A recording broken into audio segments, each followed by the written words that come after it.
É isso aí, agora sim, vamos lá. Estamos ao vivo mais uma vez, né? Porque morto também não fala, graças a Deus, né? Que se falar, a gente clama o sangue de Jesus e ele sai correndo. Mas nós estamos aqui, né?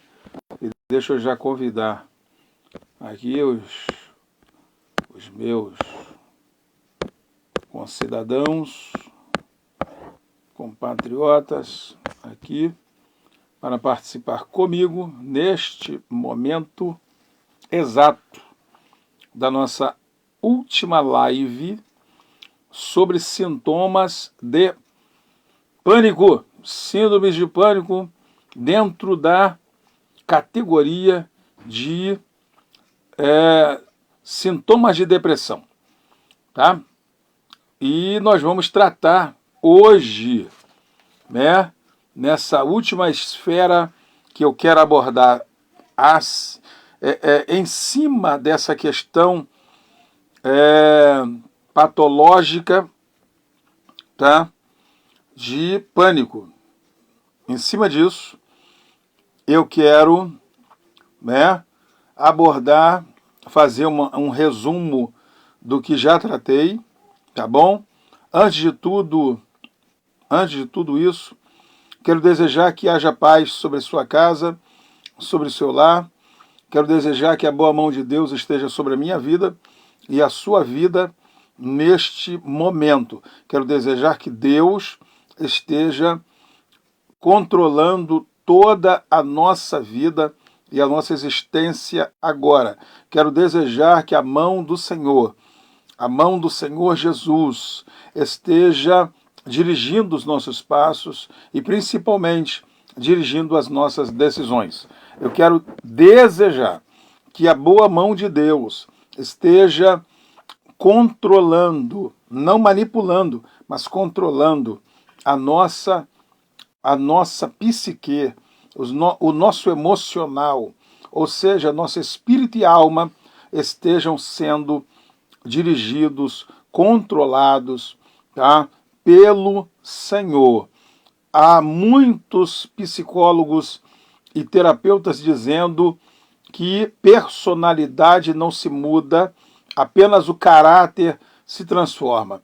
Discordo veementemente. Discordo. Personalidade é uma coisa que eles dizem que é inerente do ser humano e é genético e por aí vai, né? Faz parte do DNA da pessoa e tal, por aí. Eu já vou dizer para você o seguinte: temperamento, que faz parte da personalidade, tá? O temperamento e a personalidade em conjunto tem que ser controlado pelo Espírito Santo. Fruto do Espírito é para isso. É para dominar nosso espírito. Domina a razão. Faz com que a gente seja longânimo, compassivo, misericordioso. Faz com que a gente tenha uma palavra, como Paulo escreveu aos Colossenses, no capítulo 4, verso 6, que a nossa palavra tem que ser temperada com sal, agradável. E não adianta que o cabra com temperamento colérico, tá, iracundo, todo estourado, explosivo, não vai ter, em muitas situações, uma palavra agradável. Tá? Pelo contrário, a palavra vai ser agressiva, comportamento agressivo, e aí eu fico olhando alguns pseudo-pastores, principalmente que fica na mídia aí, né, detonando, explodindo, falando uma opção de coisa, tá, com tom de agressividade, se torna até pessoas não gratas para muita gente não crente. Eu não estou falando para crente, não.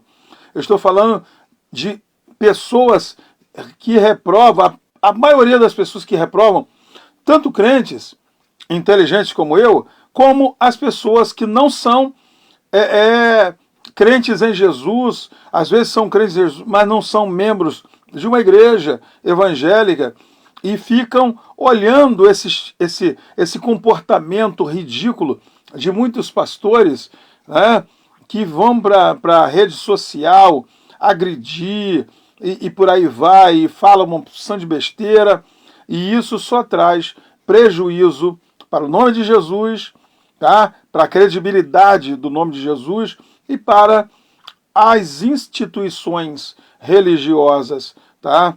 Para a igreja do Senhor Jesus. E isso é lamentável, isso é deplorável até, tá? Eu chego a dizer dessa forma, isso é deplorável, tá? Que Deus tenha misericórdia de mim e de você, tá bom? Que é pastor de igreja, que está cuidando de rebanho, tá?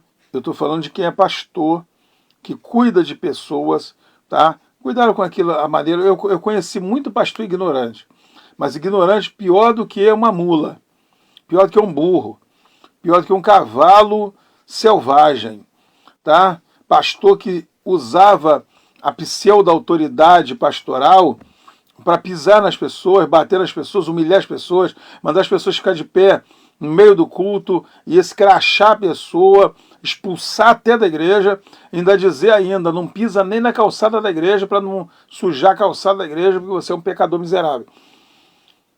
Vai fazer isso hoje, a não ser na favela, a não ser no morro, aonde muita gente não conhece lei. Ainda tem hoje pseudos pastores que fazem isso. Mas eu digo a você, vai fazer isso numa grande igreja com advogados, com médicos, com psicólogos, com terapeutas, com gente dos mais altos níveis, com juízes, desembargadores, com tanta gente, né, que tem aí conhecimento, tá? Vai fazer isso. Faz isso lá, para ver se não vai ganhar um processo milionário, tá? Que vai falir a igreja. Constrangimento público é crime. E dá direito à ação por dano civil. E misericórdia. Então, não experimenta. É a maior besteira, tá? Sem contar que dentro desse contexto que eu estou falando, isso gera vários tipos de problemas, inclusive e principalmente problemas emocionais, problemas psicológicos, problemas emocionais.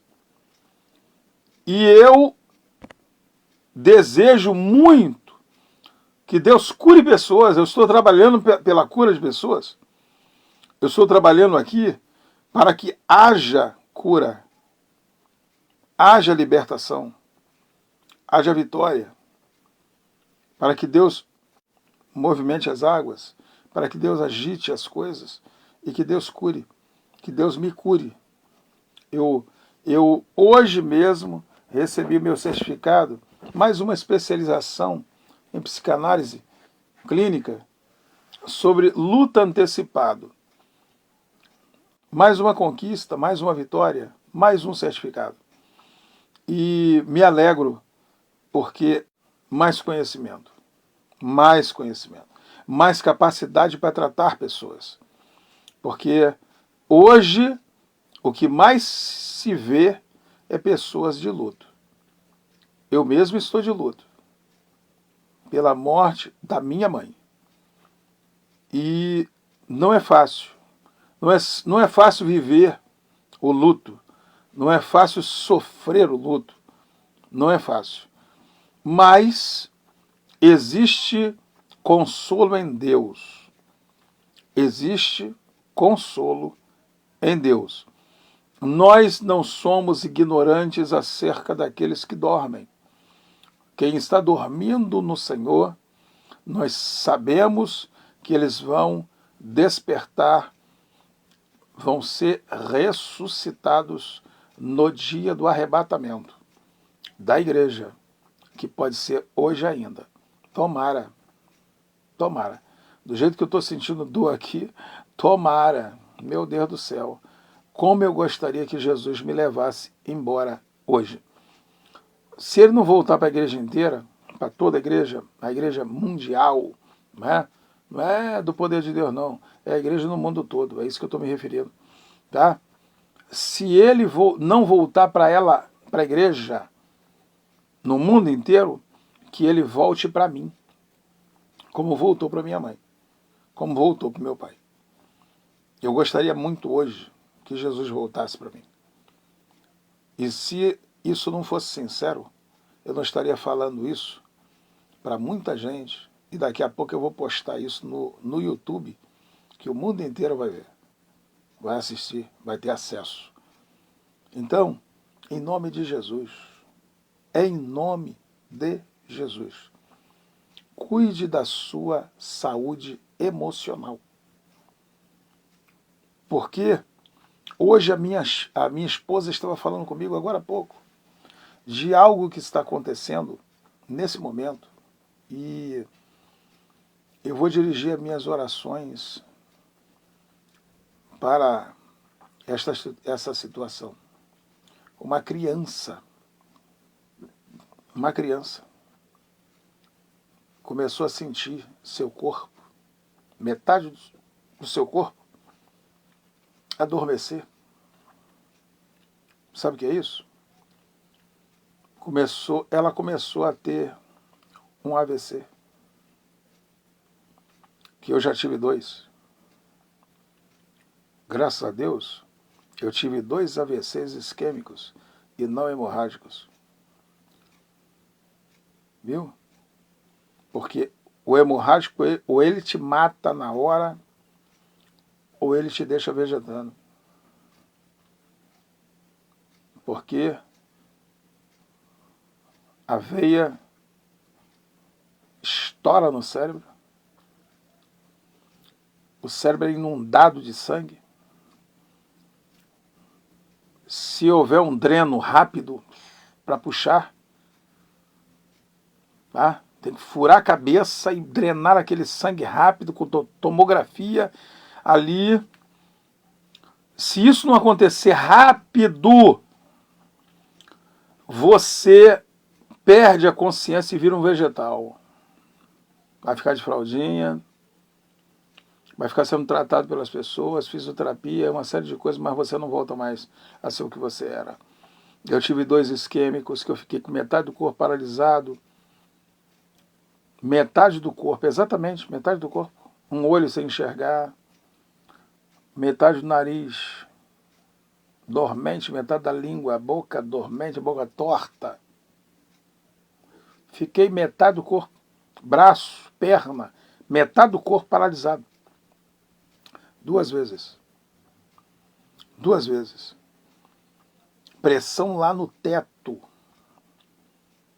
Mas Deus me deu vitória. Que hoje, a médica que disse que eu nunca mais seria o mesmo, eu fiquei, foi mais bonito, mais charmoso, ó, com essa barba maneira, e a boca que estava, ficou normal, voltou para o normal. Ela disse, sua boca nunca mais voltou ao normal, você nunca mais vai ser o mesmo. Foi o diagnóstico, eu fui desamparado, desenganado. Assim como sou desenganado pelo Hospital do Coração, pelo Hospital do Fundão e tantos que eu já falei aqui. E estou aqui vivo. E estou lutando, estou batalhando pela fé que uma vez me foi dada. Desafio você a lutar também. Desafio você a pedir o Espírito Santo para controlar seu coração, controlar sua alma, controlar suas emoções, controlar suas decisões. Passa a sua decisão pelo crivo de Deus. O que eu fico olhando é assim, até espantado de certa forma, é que as pessoas hoje, elas não querem passar as suas decisões pelo crivo de Deus. Não, elas querem tomar decisões e elas querem que Deus as aprove. Que Deus fique do lado deles, concorde com eles, ao contrário de perguntar a Deus o que Deus pensa daquilo. O que Deus quer? Não é eu fazer e depois eu pergunto, Senhor, agora o Senhor aprova? Abençoa agora. Eu já fiz, abençoa. Eu já arrumei uma mulher, abençoa agora. Eu já fiz um filho, abençoa esse filho agora. Gente, Deus não é teu empregado não. Não é meu empregado não. Deus, eu fiz uma compra, agora paga para mim? Hoje mesmo, um grande amigo, que eu estou aí procurando resolver um problema para a sua família, lá, fui ter com ele e tudo, e ele virou para mim, não, olha só, pegar esse carro aí, dar ele de entrada e sair com um carro novinho, que não sei o que, com uma prestaçãozinha pequenininha. Meu Deus do céu, eu estou sem dinheiro até para comer. Para ver, nem me perguntou se eu estava satisfeito com o meu carro, se eu estava conseguindo sustentar meu carro. Nem me perguntou nada. Se eu ia colocar isso diante de Deus, se era um propósito meu, se era um desejo meu, e essa coisa toda. Não, vamos pegar esse carro aí, vamos levar na agência, vamos dar ele de entrada, vamos sair com um carretão e tá. Peraí, não é assim não. É por isso que a vida dele, financeira, tá um bagaço. É por isso que ele está num sufoco horroroso. É esse o problema da humanidade. Esse é o problema do brasileiro que vota em ladrão do PT, do PMDB, do PSDB. Tem gente defendendo Lula ainda, depois de tudo isso. Parece que são tudo cego, surdo, burro.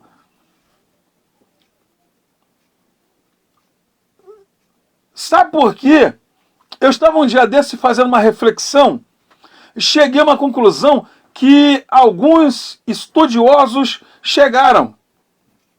Qual é a conclusão? Que não se investe, o governo não investe em educação, que na verdade, na minha concepção, o termo não é educação. Educação é uma coisa, instrução é outra. O governo deveria investir em instrução, porque educação vem de casa. Instrução vem da escola. Então vamos lá. O governo não investe em instrução. Percebe? Sabe por quê? Por uma razão. O conhecimento traz luz à mente. O conhecimento faz você enxergar o que está por trás das coisas. O conhecimento te habilita a discernir o certo do errado. Faz você ter uma percepção aguçada, apurada do que é correto e do que é incorreto, do que é verdadeiro, do que é falso, do que é mentira, do que é verdade. O conhecimento. Então, não vamos investir em conhecimento. Para quê? Porque senão o povo não vota mais na gente. Compreendeu? Você compreendeu? Ou está difícil compreender isso? Você entendeu que se você tiver conhecimento, você não vota em quem está destruindo a nação? Você não vai ficar numa igreja aonde o evangelho de Jesus, a Bíblia Sagrada, não é pregada na sua essência. Você não vai ficar aonde você está vendo que o dinheiro não é da igreja. O dinheiro é do pastor da igreja.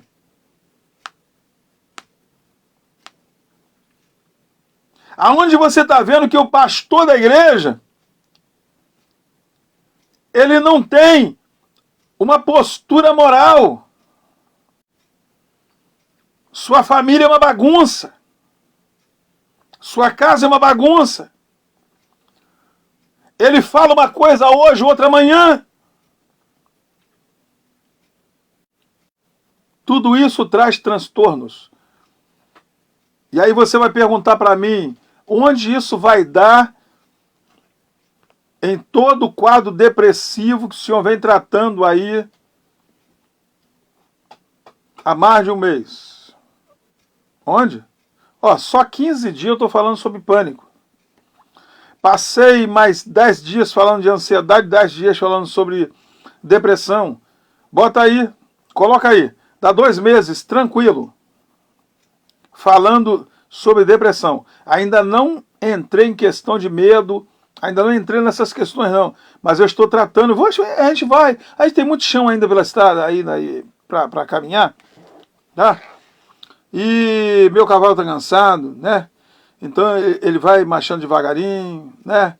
E para, come um capinzinho, né? Mastiga e vamos embora. E a gente vai assim. Olha só, vamos ver o seguinte.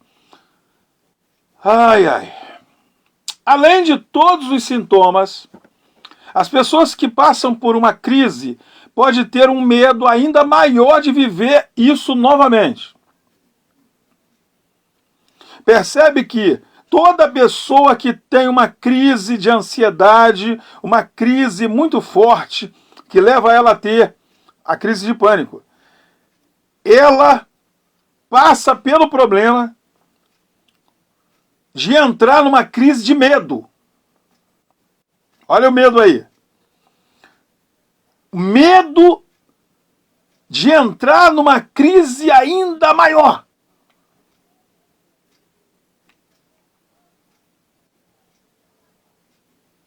Perceba isso. Segundo a especialista Lidiane, a pessoa passa a evitar situações que pode ser um gatilho para uma crise. Olha, eu vou citar exemplo aqui, Está no meio de uma multidão. Sabia que tem pessoas que têm fobia de ficar no meio de aglomeração?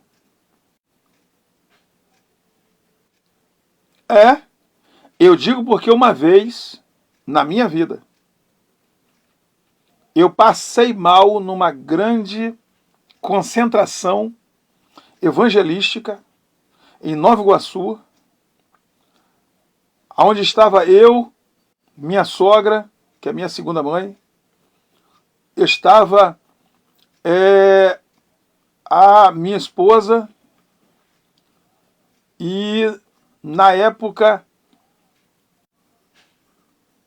não era esposa, era apenas membro da igreja, nós éramos apenas amigos, e eu era obreiro da igreja, né? Pastor, eu era pastor atuante da igreja, e nós fomos a uma grande concentração evangelística em Nova Iguaçu. Não tinha carro, eu vivia na obra de Deus aí como eu vivo até hoje, mas, né, de forma ainda mais simples e mais dura do que hoje, né? Então perceba só uma coisa, um detalhe aqui interessante que eu quero falar para você. Perceba bem. Ali, olha que eu nunca tinha sentido isso, mas a multidão era tão grande, era tanta gente colada uma na outra, que começou a faltar oxigênio. E olha que eu não tinha problema de pressão. Começou a faltar oxigênio e eu comecei a sentir fobia. E a multidão, quando começou a empurrar para lá, para cá, empurrar para lá, para cá, meu Deus, aí que ficou um negócio desesperador. Nós saímos do meio daquilo, eu saí empurrando, e eles vieram atrás de mim, a gente conseguiu sair do meio daquilo ali, ir para o terminal, pegar o ônibus e ir embora para casa. Tomar o ônibus e vir embora para casa. Mas eu fiquei, de certa forma, asfixiado. Entenda bem. Viajar sozinho, sair de casa e ir para lugares fechados, lugar difícil de sair. Olha, isso faz pessoas perder o controle, entrar em pânico. Pessoas que sofrem de síndrome do pânico terão reações de crise de ansiedade. A crise de ansiedade, ela vai se transparecer no medo. Medo.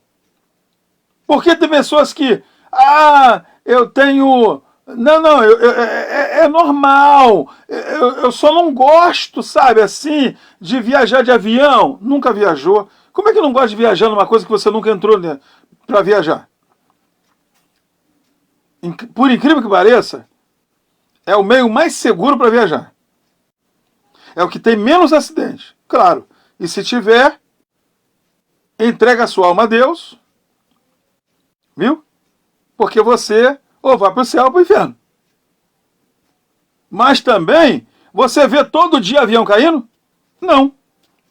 Mas todo dia tem acidente de ônibus, acidente de carro, acidente de moto. Então, meu Deus do céu, é muitos por dia.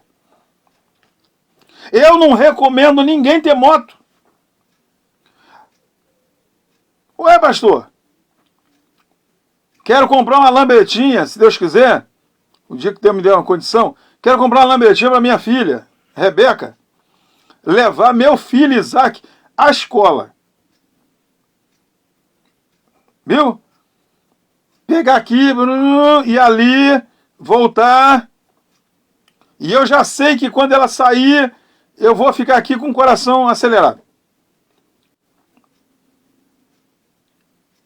Mas veja bem, para ela ir lá para Madureira, para ir... Não. Nem misericórdia.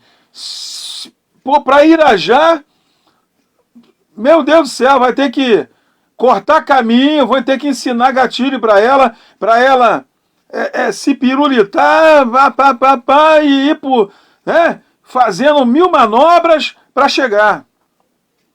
Porque para entrar no meio do trânsito, que ônibus joga em cima até de carro, e caminhão então, motorista de ônibus e caminhão, a maioria não tem paciência com ninguém no trânsito. Joga caminhão em cima, carreta então o sangue de Jesus tem poder. Imagina a minha filha com uma motonetazinha no meio de um trânsito. Um ônibus. Vai passar no meio de 2 ônibus? Só vai ficar esmagada no meio. Então, veja que não é tão simples sair de casa. A pessoa com síndrome do pânico, ela tem medo de sair de casa. E ir para lugares...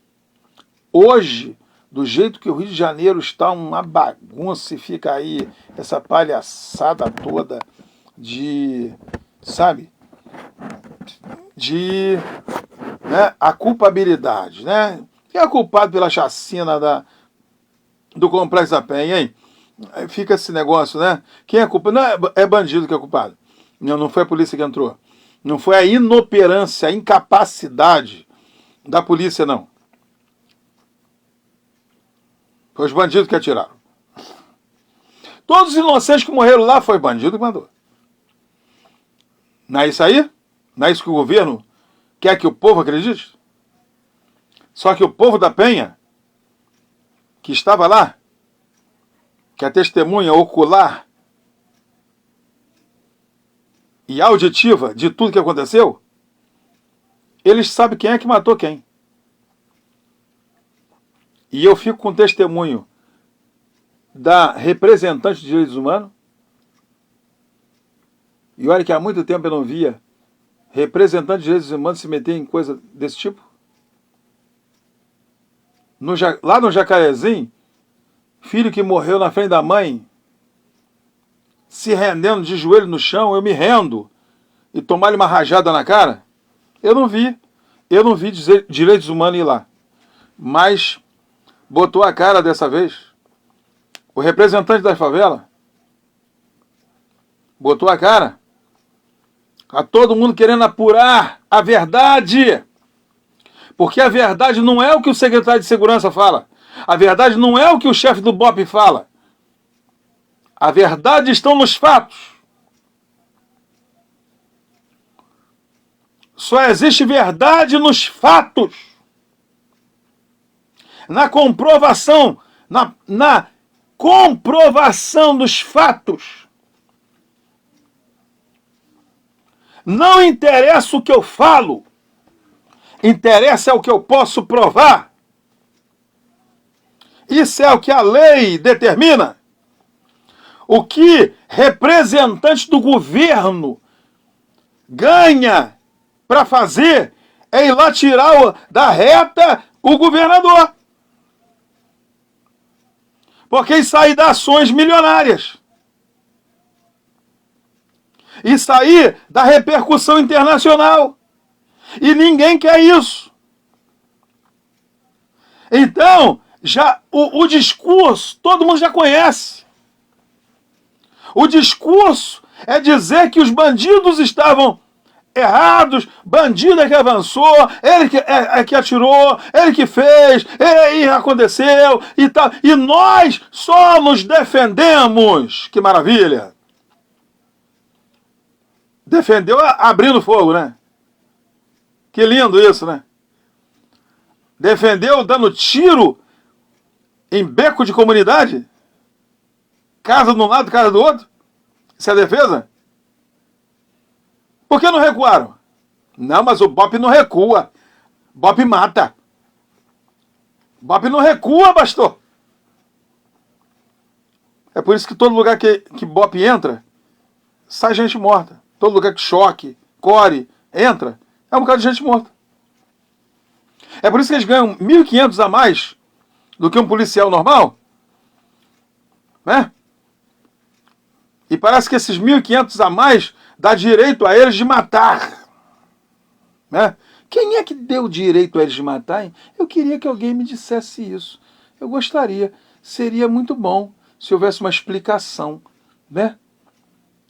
Eu sei que o choque, o core, ganha R$1.000 a mais, né?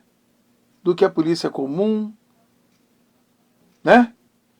Engraçado que a polícia dos batalhões é que fica, né? Nas favelas, né? E tal. Só em situações, entre aspas, especiais, é que esses grupamentos são chamados.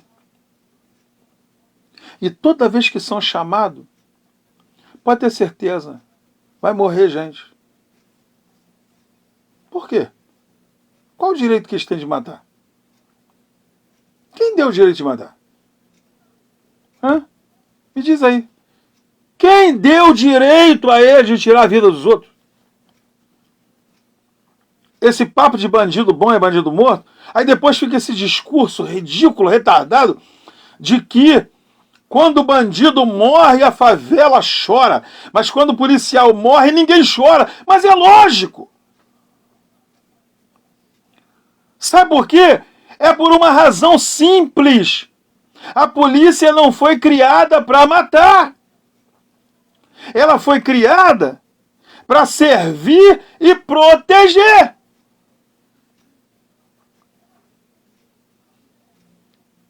É bonito isso? E aí, dentro da nossa matéria, por que há pânico nas pessoas? Nunca se viu tanta depressão, baixa estima. Nunca se viu tanto medo. Medo de ir à padaria. É mais, olha, é melhor hoje. Lamento ter que dizer isso, eu que frequento favela e que cuido, porque sou capelão social, porque sou terapeuta, porque sou pastor, eu cuido de pessoas. Polícia não cuida de pessoas. Polícia mata pessoas. O sistema penitenciário é uma fábrica de transformar pessoas em monstros. Mais de 90% de quem entra na penitenciária sai de lá já direto para outra favela, ou para já, se o cara entra no nível, ele já chega numa outra favela, já num outro nível, ele sai, ele vai, ele é vapor, ele chega já como gerente numa outra, porque eu não sei que praia é essa. Debaixo do nariz de todo mundo, e todo mundo está vendo isso.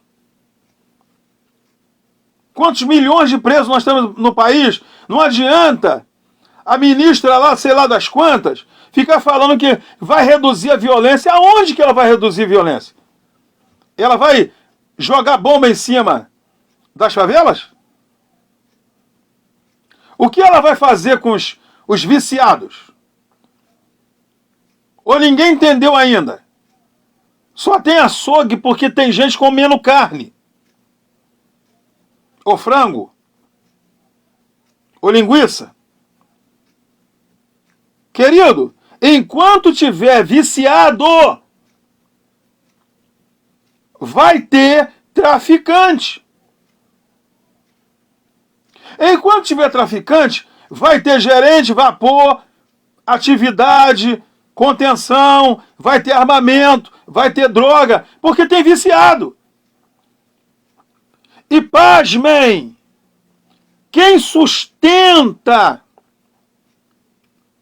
o crime organizado não é pobre de favela.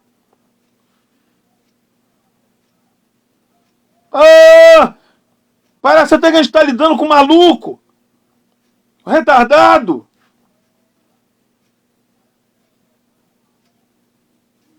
Que as pessoas ficam pensando que a gente é tudo... Todo mundo é ignorante, todo mundo é burro. Todo mundo está com uma viseira na cara, puxando uma carroça. Não enxerga não, não olha para o lado não. Só vê numa direção só e só vê o que eles querem que a gente veja. Não é assim não, senhores. Não é assim não. Aonde tem mais segurança é dentro da favela.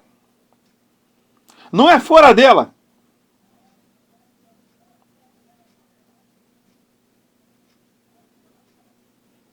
Eu me sinto mais seguro dentro de uma favela do que fora dela. Você já viu boletim de ocorrência que alguém foi assaltado dentro da favela? Você já viu boletim de ocorrência salvo várias exceções, hein? E olha, pequeninas exceções. Você já viu boletim de ocorrência que alguém foi estuprado numa favela? Eu não estou falando de favelinha vagabunda, não.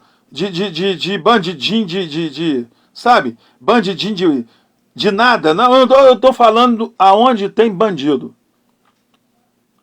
Bandido, cria de favela, bandido alto nível, bandido que respeita a comunidade, que respeita pessoas.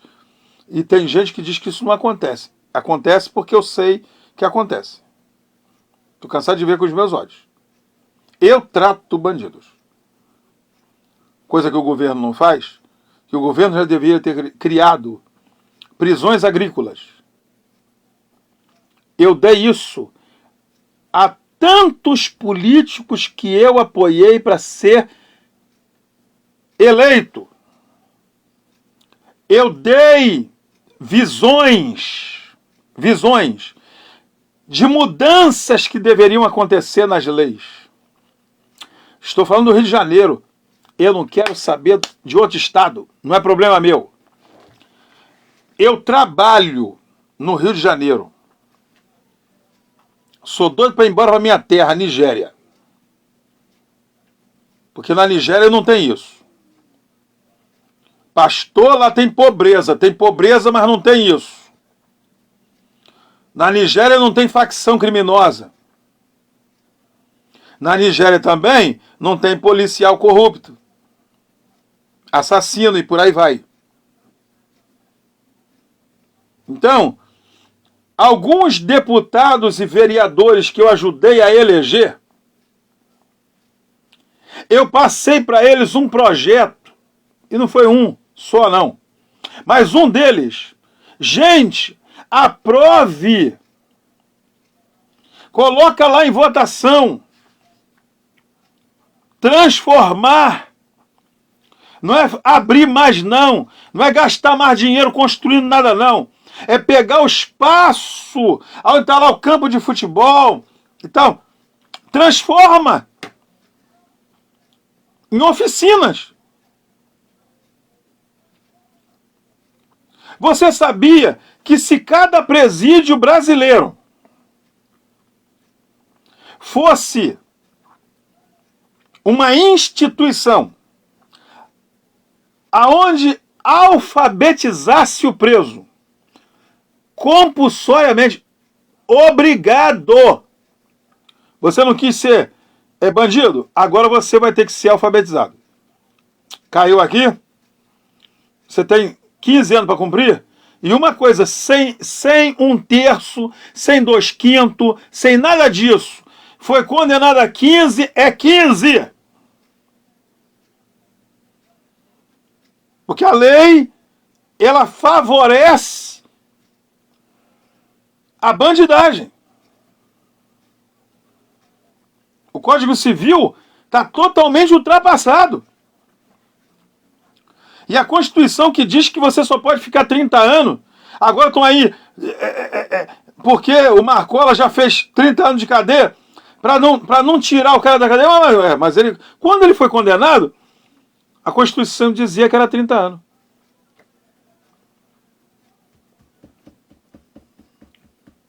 Marcinho VP já está com 26 para 27 anos aí, ó. Ou 28 já. Quando foi condenado, a lei dizia que era 28. Que era 30 anos. Só pode ficar 30. Então é 30, é 30. Pode passar, se passar agora para 40, essa lei não retroage. Ela não vem, ela não vai buscar lá atrás, há 30 anos atrás, não. A lei começa a vigorar a partir do momento que ela foi assinada e foi publicada. Então, a partir da data de publicação, uma lei passa a vigorar. Ela não pode vigorar e puxando lá de trás, de 30 anos atrás, quer dizer que o cara que ficou 30 anos vai ter que ficar mais 10 porque aumentaram, aí depois, no meio do caminho, aumenta mais 10. Aí aumenta mais 10. Peraí, então, para com essa idiotice e coloca a prisão perpétua. Só que tem uma coisa, mesmo que colocar prisão perpétua, hoje ela não vale para o Marcinho VP, para o Marcola, para Beira-Mar, para ninguém que ganhou mais de 100 anos de cadeia aí. Porque a lei não pode retroagir. Mesmo que eles sejam de alta periculosidade, como é dito. Não é. Não pode. E nós estamos vendo que as favelas estão em pânico. Nós estamos vendo que morador de favela não tem descanso. Eu digo porque eu moro aqui no sopé do morro, né, na rua de acesso ao morro, a gente não tem paz. A gente tem paz porque tem Deus. Mas a gente tem que viver, como dizia meu pai, com o olho no padre e outro na missa. É assim que a gente tem que viver. Mas por que isso? Não seria mais fácil viver uma vida tranquila, saborosa, sem adrenalina, sem perturbação? Não seria mais fácil? Ô, meu querido, em nome de Jesus, que você tenha paz. Que a paz de Deus esteja no seu coração. Porque tudo que nós precisamos é de paz. E sem paz vai ter pânico. A ausência de paz é a presença do pânico. O pânico rouba a paz.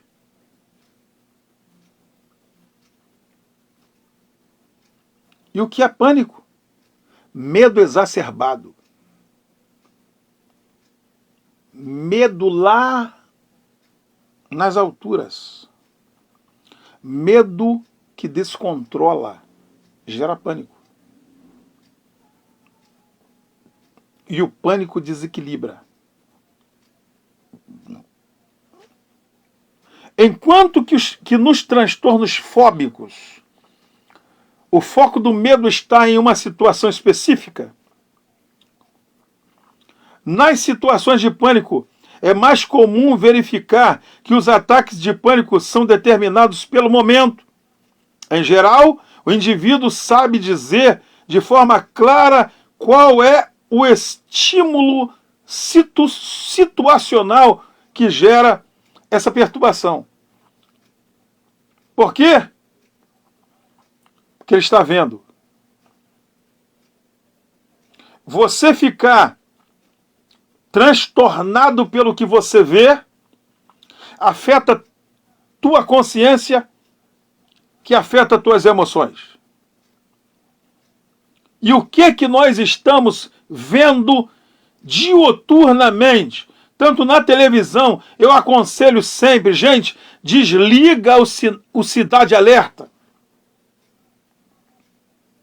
Desliga o Datena. É melhor ver Tom e Jerry na televisão. É melhor ver um desenho animado na televisão do que você assistir essa droga, essa desgraça. Presta atenção. O que você tem visto na televisão? O que você vê te traz alívio para a alma, faz você rir, dá gargalhada, faz você pensar, ou te deixa assombrado. Os programas de televisão hoje são tão violentos que, se bobear, jorra sangue da televisão. A gente já está cercado de violência nesse mundo. Todo lugar tem assalto. Gente roubando carro à torta e à direito. Rouba. É uma roubalheira que eu não entendo como é que rouba tanto. Gente, preste atenção. Deus precisa de você para somar comigo, para nós curarmos pessoas. Tem remédio para síndrome do pânico? Tem sim. Controle das emoções.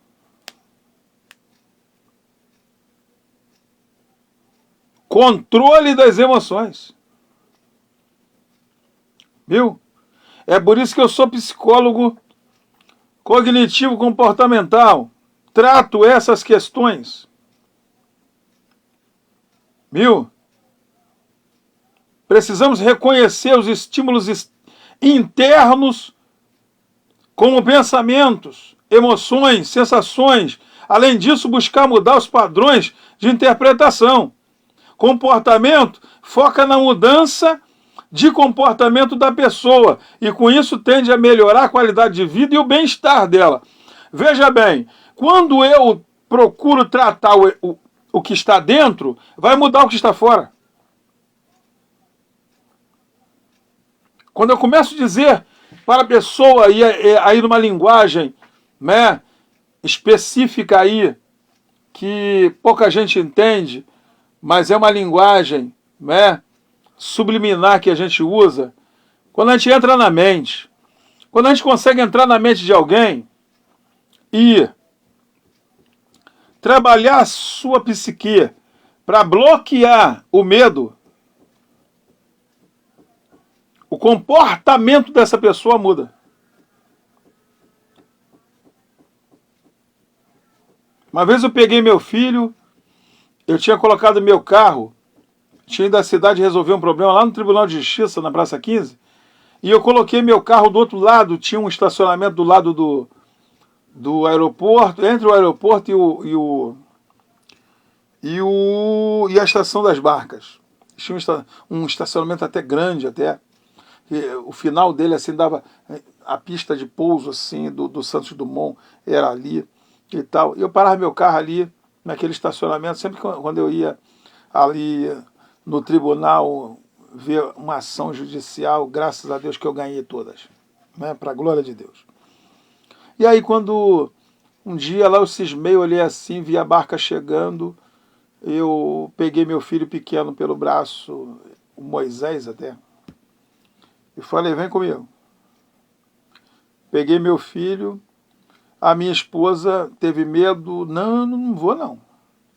Falei, então senta aí.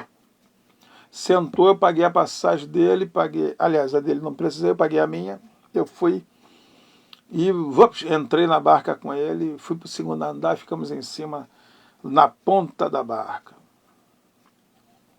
Meu Deus do céu, como ele ficou feliz, vendo aquilo, vendo o mar.